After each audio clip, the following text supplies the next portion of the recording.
വെറും 2 മുട്ട കൊണ്ട് നമുക്കിതാ ഒരു പ്ലേറ്റ് നിറയെ സ്നാക്സ് ഉണ്ടാക്കാം. അതും വളരെ എളുപ്പത്തിൽ തയ്യാറാക്കാം. അപ്പോൾ അതിൻ്റെ റെസിപ്പി നമുക്ക് നോക്കിയാലോ.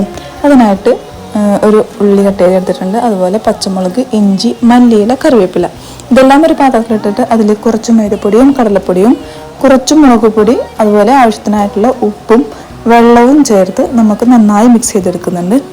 പിന്നെ ഇതാ പുഴുങ്ങിയ മുട്ട എടുത്തിട്ടുണ്ട്. ഞാനിവിടെ ഒരു മുട്ടയെ 8 പീസാക്കിയിട്ടാണ് എടുത്തിട്ടുള്ളത്. നമ്മൾ കഴിവിനനുസരിച്ച് നമ്മൾ എത്രത്തോളം ചെറുതാക്കി പീസാക്കുന്നുവോ അത്രത്തോളം നമുക്ക് സ്നാക്സിൻ്റെ എണ്ണം കൂട്ടാൻ പറ്റും കേട്ടോ. അപ്പോൾ ഇതാ ഇനി തിളച്ച എണ്ണയിലിട്ടിട്ട് നല്ലപോലെ ഫ്രൈ ചെയ്തെടുക്കാം. തിരിച്ചും മറിച്ചിട്ടിട്ട് ഫ്രൈ ചെയ്തെടുക്കാം.